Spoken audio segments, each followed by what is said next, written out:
Welcome to my channel. और आज हम क्वेश्चन पेपर 2019 के न्यूमेरिकल सोल्व करेंगे। अब जैसे नेक्स्ट न्यूमेरिकल कुछ इस तरीके से कि यूजिंग मेथड ऑफ इंटीग्रेशन, मतलब इंटीग्रेशन की हेल्प से, ठीक है ना, एरिया निकालना हमने किसका, ट्रायंगल का, जिसके वर्टिसेस दी हुई है, कुछ वैल्यू दी हुई है, ज्योमेट्री ड्रा कर लोगे, अच्छी बात है, फायदे की बात होती है यहाँ पर, ठीक है ना। तो मतलब पॉइंटों मिला दिए 1,0 ये हो जाएगा, ठीक है। उसके बाद 2,2 मतलब समझने के हिसाब से केवल ये ज्योमेट्री, सही है। इसके बाद ठीक है ना, मेन काम क्या है कि हमें निकालना है एरिया, सही है। और एरिया किसी ट्रायंगल का, अब वैसे देखा जाए +2 क्लास में, वैसे देखा जाए टोटली एरिया ऑफ ट्रायंगल निकालने के बहुत सारे मेथड होते हैं, ठीक है ना। +2 क्लास में भी आपके पास 3-4 होते हैं, ठीक है ना, लेकिन यहाँ पर इंटीग्रेशन की हेल्प से निकालना है, सही है। तो इसलिए ये चीज़ क्यों लिख दी पता होना चाहिए, सही है। तो इक्वेशन चाहिए तीनों लाइनों की, तो अब लाइन ए बी को या फिर बी ए को, एक ही बात है,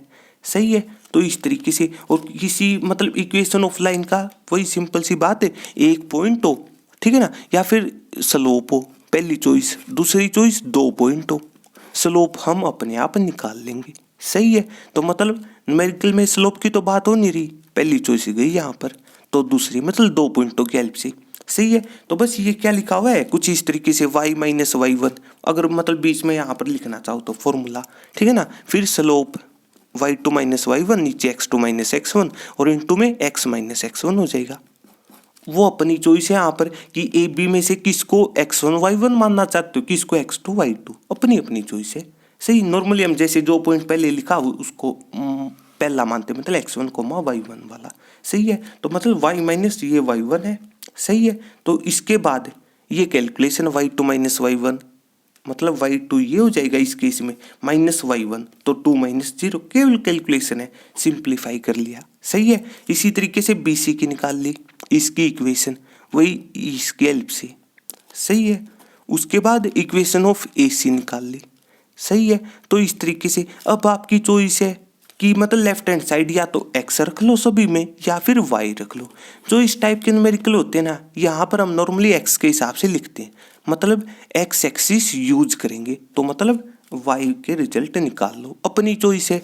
तो बस यहाँ पर केवल डायग्राम समझना हमने कि एरिया निकालना है। अब समझो इस बात को कि सबसे पहले जो ए बी कर्व है, समझने के हिसाब से जो ए बी कर्व कहाँ से कहाँ तक का एरिया दे देगी, यहाँ से यहाँ तक का। लेकिन ये सबसे पहले तो ये सोचो आप कि हम एक्स एक्सिस के ऊपर खड़े हुए हैं, सही है, इस तरीके से सोच लिया। इसके बाद हमें ए से बी का एरिया कहाँ से कहाँ तक मिल जाएगा, अगर आप समझना चाहो इसको जैसे मतलब पोर्शन के हिसाब से, ये फर्स्ट पोर्शन है, समझना चाहो तो ये सेकंड, सही है, ये इसको थर्ड मान लो जो यहाँ पर एम्प्टी है, ठीक है ना, इसको फोर्थ मान लो, सही है। तो मतलब जो ए बी है ना, वो एरिया पता है क्या कौन कौन सा दे देगी, फर्स्ट और थर्ड ज्योमेट्री के हिसाब से, सही है। इसके बाद BC जो लाइन है वो एरिया कौन कौन सा दे देगी आपको, सेकंड और फोर्थ पोर्शन का, सही है। लेकिन हमें केवल और केवल ABC के बीच का चाहिए, मतलब केवल फर्स्ट और सेकंड चाहिए, मतलब तीसरा चौथा हटाना पड़ेगा, और तीसरे चौथे का नाम AC है। मतलब क्या होगा कि अब आपको ये बात समझ में आ रही होगी कि इन दोनों का तो ऐड होगा, उसमें से माइनस कर दो AC वालों को। इसी तरीके से लिमिट तोड़ दो, जैसे A से B की, ठीक है ना, लिमिट दी हुई है, एक्स एक्सिस की यूज करनी है लिमिट, मतलब 1 से 2, सही है। मतलब इसकी तो लिमिट 1 से 2 हो जाएगी, अगले की 2 से 3 हो जाएगी, और A से C की 1 से 3 डायरेक्ट। केवल इसलिए कहा था कि इस टाइप के न्यूमेरिकल में आप ज्योमेट्री ड्रा कर लो, ये सारी बात समझ में आ जाएगी इन चीज़ों का क्या मतलब है, सही है। तो इस तरीके से बस उसके बाद कैलकुलेशन बच जाती है। तो अब ये बात आपको समझ में आ रही होगी कि ये आपने क्या लिख दिया, सही है, ये y ऑफ ए बी। हाँ, इसी तरीके से कोई अगर चाहे तो मतलब यहाँ पर y एक्सिस, मतलब ये सोच लो कि y एक्सिस पर खड़ी है, फिर वो इस तरीके से सोचेगा, सही है। लेकिन जरूरी थोड़ी ना कैलकुलेशन मुश्किल बनानी, मतलब वही पोर्शन वाली बात आ जाती है, केवल पोर्शनों को समझना है कि कौन सा पोर्शन काम का है, कौन सा हटेगा। इस केस में ये हट जाएगा, ए बी हट जाएगा, इन दो का ऐड होगा, डायरेक्ट दिख रही है बात, ठीक है। मतलब वो अपनी अपनी चॉइस हो जाती है, लेकिन यहाँ पर फिर भी वही बात है हम एक्स एक्सिस यूज करते हैं नॉर्मली जो केस होते हैं, ठीक है ना। तो इस तरीके से बस अपनी अपनी चॉइस है। वाई से निकाल लो, मतलब वाई पर खड़े हैं तो उसमें एक्स की हेल्प से निकलेगा। इस बात का ये मतलब जब एक्स पर खड़े हैं तो यहाँ पर डी एक्स लिखना है, सही है। और अगर वाई पर खड़े होते तो डी वाई लिखेंगे और यहाँ पर एक्स आ जाएगा, दूसरा आ जाएगा, सिंपल सी बात है, सही है। उसके बाद अपने अपने वालों की वैल्यू पुट कर दो। वाई ऑफिस का नाम ए बी लिखना चाहो यहीं पर लिख सकते हो आप, सही है, ठीक है ना, इस तरीके से। उसके बाद ये वाई ऑफ बी सी है और ये ए सी है।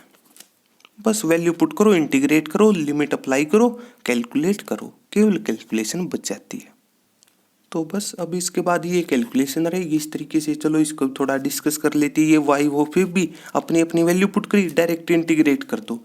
तो 2x का क्या हो जाएगा, 2 कांस्टेंट, x का पावर रूल से, इंटीग्रेशन का पावर रूल, पावर में एक जोड़ दो, पावर 2 से डिवाइड, कैलकुलेशन तो x² क्यों लिखा, सही है। -2 कांस्टेंट है, कांस्टेंट का इंटीग्रेशन इनटू में जिसके रिस्पेक्ट में आपने इंटीग्रेशन करना उससे मल्टीप्लाई कर दो x की, सही है। लिमिट अभी भी है, पता होना चाहिए कि पहले इंटीग्रेशन सोल्व होता है फिर लिमिट पुट होती है, सही है। तो इस तरीके फिर यहाँ पर इसी तरीके यहाँ पर पावर रूल तो -x²/2 आ जाएगा। फिर 4 कांस्टेंट है तो प्लस का 4x, लिमिट उसकी एज इट इज रखी, सही है। उसके बाद -1/2 बार है कांस्टेंट, सही है, x का पावर रूल से और -1 × x हो जाएगा। फिर लिमिट पुट कर दो। इसके बाद लिमिट पुट करने का तरीका, सबसे पहले अपर लिमिट पुट करो सारे फंक्शन में, मतलब जहां पर भी x नजर आ रहा है सबसे पहले 2 पुट कर दिया, सही है। फिर उसके बाद एक माइनस साइन फॉर्मूले वाला आएगा, ये पता होना चाहिए आपको, सही है। उसके बाद सारे फंक्शन में लोअर लिमिट पुट करनी है, मतलब अगर समझना चाहो तो जैसे अपर लिमिट b मान रहे हो तो माइनस लोअर लिमिट, या फिर u और l से रिप्रेजेंट कर लो समझने के हिसाब से। उसके बाद कैलकुलेशन बच जाती है, इस तरीके से कैलकुलेशन रहेगी, ठीक है ना। मतलब केवल यहाँ पर इसमें कुछ नहीं सीखना होता है, ये तो छोटी क्लास हुई बात है। तो इस तरीके से, तो बस अब इसके बाद इस न्यूमेरिकल में भी आपके पास इंटरनल चॉइस है। चलो इसको भी सोल्व कर लेते हैं इसी तरीके से कि using method of integration solve करना है। तभी ये बात दिमाग में आ जानी चाहिए कि इक्वेशन होनी चाहिए, यहाँ पर गिवन है, सही है, वहाँ पर गिवन नहीं थी इसलिए लिखनी पड़ी, थोड़ी लेंथ थी, न्यूमेरिकल हो चुका था और कुछ नहीं, सही है। तो इस तरीके से बस इसके बाद 2 चीज़ें होती हैं जब इंटीग्रेशन की हेल्प से मतलब न्यूमेरिकल सोल्व करने होते हैं, ठीक है ना। तो मतलब कहने का मतलब क्या है कि जब भी एरिया निकालना हो, एरिया अंडर कर्व और एरिया बिटवीन 2 कर्व, ये 2 कंसेप्ट आपके पास, ठीक है ना। मतलब जो डेफिनेट इंटीग्रल है उस प्लेलिस्ट से ये बात आप चेक कर सकते हो, ठीक है ना। तो वहाँ पर सिंपल सी बात है कि एक तो इक्वेशन और एक ये पॉइंटों वाली बात, मतलब जहाँ से लिमिट डिफाइन होती है, सिर्फ ये चीज़ सोचनी होती है आपने। और इसका सबसे आसान तरीका है ज्योमेट्री ड्रा कर लो, सही है। तो अब देखो, और उसके बाद कुछ बेसिक चीज़ें आपको पता होनी चाहिए, सही है। तो area of region enclose between, अब ये बात बताई थी कि पॉजिटिव सोच रखोगे तो फायदा है। देखो न्यूमेरिकल में पहले से आपको सर्कल लिख रखा है, ना लिखता फिर बताओ क्या कर लेते आप, सही है, ठीक है ना। वैसे पता होना चाहिए सर्कल की खास बात कि जितने वेरिएबल हों, वही ये सर्कल 2D होता तो 2 वेरिएबल आएंगे, हमें पता होना चाहिए। अब ये बात अगर और डीप में पढ़नी हो, ठीक है ना, तो मतलब जो 3D का कंसेप्ट है वहाँ पर, मतलब जो बेसिक कंसेप्ट था वहाँ पर ये चीज़ें आपको मिल जाएगी, चेक कर लेना, सही है। तो बस यहाँ पर मतलब 2 वेरिएबल, दोनों की पावर 2 होनी चाहिए, तो इस तरीके से, सही है। और कुछ कांस्टेंट हो कोई बात नहीं, ठीक है ना। मतलब रिजल्ट में केवल ये चीज़ हो, वेरिएबलों की पावर केवल 2, ये चीज़ काम की है।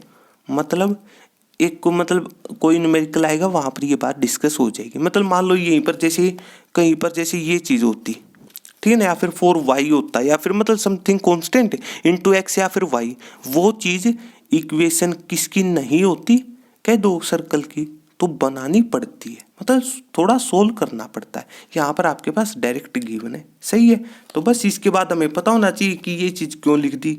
अब सर्कल की इक्वेशन एग्जैक्ट तो ये होती है कि x माइनस ए का होल स्क्वायर, ठीक है ना, इस तरीके से। फिर प्लस y माइनस बी का whole square, right hand side अपनी अपनी चॉइस है।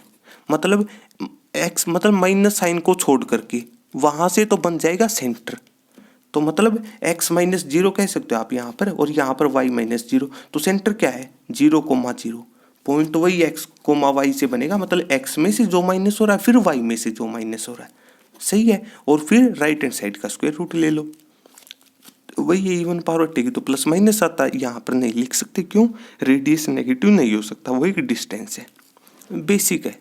तो इसके बाद इसी तरीके से यहाँ पर ये -2 मतलब माइनस साइन को छोड़ करके तो 2,0 हो जाएगा, और राइट हैंड साइड इस तरीके से, सही है। उसके बाद अगर सर्कल है तो इस तरीके से ज्योमेट्री ड्रा कर सकते हो। सर्कल की तो सिंपल सी बात है, सेंटर से सारे डिस्टेंस बराबर होती है, पता होना चाहिए, सही है। तो इस तरीके से तो बस यहाँ पर जैसे ये पहला सर्कल ड्रा कर लिया, मतलब जिसका रेडियस तो 2 है और सेंटर यहाँ पर है, तो मतलब ये डिस्टेंस भी 2 हुआ, समझने के हिसाब से ये भी 2 हुआ, इसी तरीके से ये भी 2, ये भी 2, सही है। तो इस तरीके से उसके बाद इसी तरीके सेकंड सर्कल के मतलब एग्जैक्ट मतलब रफली डायग्राम है, एक्चुअल में यहाँ पर सर्कल है, ठीक है ना। तो इस तरीके से बस उसके बाद ठीक है ना, यहाँ पर तो हमें निकालना उनके बीच का एरिया, तो बस उसके बाद ज्योमेट्री समझ लो, ठीक है ना। तो बीच का एरिया इस न्यूमेरिकल के हिसाब से ये हुआ, ये है वो बीच का एरिया, अगर शेडेड करना चाहो तो इस तरीके से। अब थोड़ा सा सोचो, अब ये बात वैसे देखा जाए अपनी अपनी चॉइस है कि मतलब ये बात बताई थी कि जब 2 कराओ या तो माइनस होगा या फिर प्लस, इस चीज में हो गया आप कंफ्यूज, ठीक है ना। कि मतलब नॉर्मली तो होता माइनस का केस कब होता है, जब कोई करो ऊपर हो और उसमें से नीचे वाले का माइनस कर दो, जैसे ये बात जो इसका पहली चॉइस थी ना, जैसे मतलब इस तरीके से, ठीक है ना। समझने के हिसाब से ये करो ऊपर है, नीचे वाली माइनस हुई थी, ये भी ऊपर है तो इसलिए नीचे वाली माइनस हो रही थी, सही है।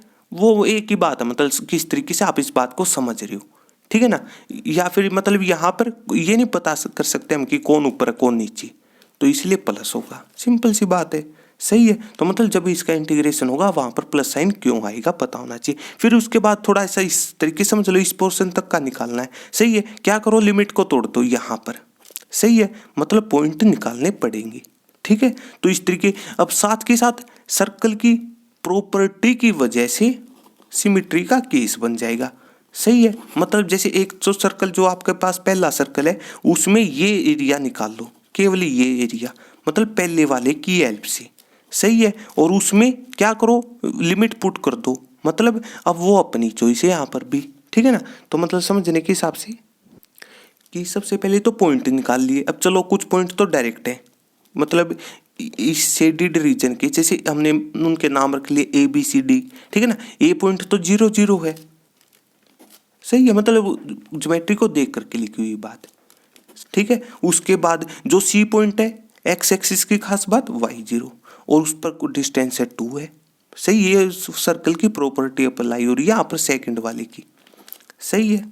तो इस तरीके से पॉइंट बन जाएगा। अब ये 2 पॉइंट हमें नहीं पता किस तरीके से होंगे, तो मतलब कैलकुलेट करने पड़ेंगे, तो कैलकुलेट इन 2 की हेल्प से करो, जो भी तरीका आपको अच्छा लगे, सही है। तो बस यहाँ पर देखो, जो भी मतलब जिस भी तरीके से आप सोल्व कर पाओ, ठीक है ना। सबसे पहले x-2 का होल स्क्वायर ओपन कर दिया, ये फॉर्मूला, ठीक है ना। पहले का स्क्वायर मतलब इस तरीके वाली ये चीज़ है, ठीक है ना। चलो यहाँ पर माइनस है तो कुछ इस तरीके से हो जाएगा, A² + B² -2AB, तो वही तो लिखा हुआ है, कैलकुलेशन है। फिर प्लस का y² मतलब इसका y² उठा के मतलब केवल वैल्यू पुट कर दी यहाँ पर, समझने के हिसाब से इस स्टेप में वो काम कर रखा है, सही है। तो बस मतलब केवल कैलकुलेशन है, और फिर x की वैल्यू निकाल ली। एक्चुअल में तो ये बात आनी चाहिए था, मतलब वही, मतलब अगर समझने के हिसाब से जब आप जैसे x में तो यहाँ पर केवल 1 आ रही है, ठीक है ना, समझने के हिसाब से। लेकिन जब इसी तरीके से y निकालोगे उसकी 2 वैल्यू मिलेंगी, मतलब जब इवन पावर हटती है वो वाली चीज़, या फिर ज्योमेट्री को देख करके कह सकते हो, तो इसीलिए सिमेट्री का केस है, सही है। मतलब यहाँ पर एक्चुअल में समझने के हिसाब से एक तो ये एरिया निकाल लो, सही है, ये वाला, और एक ये वाला एरिया निकाल लो। ये निकलेगा पहले वाले सर्कल की हेल्प से, पहले वाले सर्कल इस कर्व की हेल्प से निकल जाएगा, और ये इस कर्व की हेल्प से मिल जाएगा। मतलब सेकंड में तो कौन सी मतलब पॉइंट यूज हो जाएंगे, A और B, मतलब A और B पॉइंट इस तरीके सोच लो कि एक्स एक्सिस पर खड़ी है, ठीक है ना। मतलब A पॉइंट जैसे समझने के हिसाब से तो मतलब 0 1 की तो लिमिट आ जाएगी 0 और 1, सही है। और दूसरे की यहाँ पर 1 से 2 हो जाएगी, सही है। मतलब 1 से 2 में तो पहले सर्कल का y निकाल लिया, सही है, और इसमें दूसरे का y निकाल लिया, सिंपल सी बात है। और y निकालोगे तो यहाँ पर 2 केस आएंगे, एक केस हम हटाएंगे इस वजह से, मतलब इवन पावर हटेगी तो वही चीज़ है, मतलब प्लस माइनस आता है तो मतलब माइनस साइन वो सिमेट्री में चला जाएगा, सिंपल सी बात है। वो अपनी चॉइस है, माइनस रखना चाहो प्लस को भेज दो सिमेट्री में, अपनी अपनी चॉइस है। फिर उसमें ये पॉइंट यूज होगा, अगर नीचे वाले क्वाड्रेंट के हिसाब से समझना चाहते हो अपनी अपनी चॉइस है। तो आगे कैलकुलेशन कुछ इस तरीके से रहेगी। तो जैसे कुछ इस तरीके से ये बात बताई थी कि पहले वाले में लिमिट 1 से 2 हो जाएंगी, सही है, और दूसरे की 0 से 1। और ये 2 कहाँ से लिख दिया, दोनों की सिमेट्री थी समझने के हिसाब से, ठीक है ना। मतलब कुछ इस तरीके का पैटर्न बन रहा था, सही है। तो मतलब जो इसका एरिया है वही इसका है, सर्कल की प्रॉपर्टी की हेल्प से, सही है। दूसरे में भी प्रॉपर्टी अप्लाई हो रही है तो दोनों की 2 से मल्टीप्लाई करती, सही है। बस इसके बाद कैलकुलेशन, इसका y1 निकाल लिया न्यूमेरिकल की हेल्प से, मतलब जो स्टेटमेंट गिवन है ये रिजल्ट मिल जाएगा। फिर इसका 2 से मल्टीप्लाई कर दो आप। बस इसके बाद इंटीग्रेशन है, यहाँ पर डायरेक्ट क्या नजर आनी चाहिए, प्योर क्वाड्रेटिक। प्योर क्वाड्रेटिक का मतलब होता है कुछ इस तरीके, मतलब बीच वाली टर्म खत्म हो जाए। वैसे तो bx होता है, यहाँ पर 0x हो जाएगा। प्योर क्वाड्रेटिक उसको कहा जाता है, सही है। और उसके 7 फॉर्मूले आपके पास इंटीग्रेशन की प्लेलिस्ट से, वो बात चेक कर सकते हो, ठीक है। वो इस चीज़ का रिजल्ट मतलब ये है वो वाला फॉर्मूला, मतलब लिखना चाहो लिख सकते हो, या फिर जैसे अलग पेन से रिप्रेजेंट कर दो कि यहाँ पर डायरेक्ट फॉर्मूला अप्लाई किया हमने और कुछ नहीं, ठीक है ना। मतलब ये चीज़ है यहाँ पर a² - x² का इंटीग्रेशन इस तरीके से, सही है। लेकिन यहाँ पर प्योर क्वाड्रेटिक ऊपर है तो ये आपको वहाँ पर मिलेंगे जहाँ पर 3 फॉर्मूले थे, ठीक है ना। मतलब जहाँ पर इंटीग्रेटिंग बाय पार्ट्स है प्लेलिस्ट में, उसके बाद वाला कंसेप्ट वहाँ पर ये चीज़ मिल जाएगी आपको, ठीक है ना। इसका ये फॉर्मूला था कुछ इस तरीके से, साथ के साथ कैलकुलेट भी किया हुआ है, मतलब कुछ इस तरीके से कि x/2 एज इट इज, ठीक है। फिर प्लस का a²/2 कुछ इस तरीके से, ठीक है ना। और साथ के साथ साइन इनवर्स x ये होता है। तो इस तरीके से प्लस सी हम यहाँ पर लिखेंगे नहीं, क्यों, लिमिट अभी पुट नहीं हुई है, ठीक है ना। डेफिनेट इंटीग्रल में कांस्टेंट टर्म नहीं है, मतलब ये प्लस सी नहीं ऐड करते, पता होना चाहिए, सही है। उसके बाद इसी तरीके से यहाँ पर, लेकिन ये प्योर क्वाड्रेटिक नहीं है, ठीक है ना, इस वजह से। तो मतलब सबसे पहले प्योर क्वाड्रेटिक बनाना। अब देखो ये इंटीग्रेशन का काम और कुछ नहीं, तो यहाँ पर आपको ये बात समझ में आ रही होगी कि ये काम क्यों करती है, सही है। उसके बाद फॉर्मूला अप्लाई कर लिया, कौन सा काम का है, मतलब ये फॉर्मूले में मतलब माइनस साइन कॉमन, वो अलग बात है, समझने के हिसाब से आगे कैलकुलेशन कुछ इस तरीके से हो जाएगी। यहाँ पर फिर वो वही फॉर्मूला रिपीट हो रहा है, लिखना चाहो लिख सकते हो आप, ठीक है ना। तो इस तरीके से बस साथ के साथ कैलकुलेशन की हुई है, तो इस तरीके से रिजल्ट मिल जाएगा आपको। हाँ, यहाँ पर अगर किसी स्टेप में कोई भी प्रॉब्लम हो, ठीक है ना, मतलब समझ ना हो, तो प्ले लिस्ट में उसी न्यूमेरिकल पर पहुंच जाओ, मतलब जैसे इंटीग्रेशन का आगे तो, ठीक है ना, इस टाइप में पहुंच जाना, एक एक स्टेप बताया हुआ है, ठीक है ना। मतलब ये किस तरीके से कैलकुलेट कर दिया, तो इस तरीके से इस न्यूमेरिकल का सॉल्यूशन रहेगा, सही है। तो अगर आपको मेरी वीडियो अच्छी लगी तो लाइक कीजिए और मेरे चैनल को सब्सक्राइब कीजिए। तब तक के लिए थैंक यू।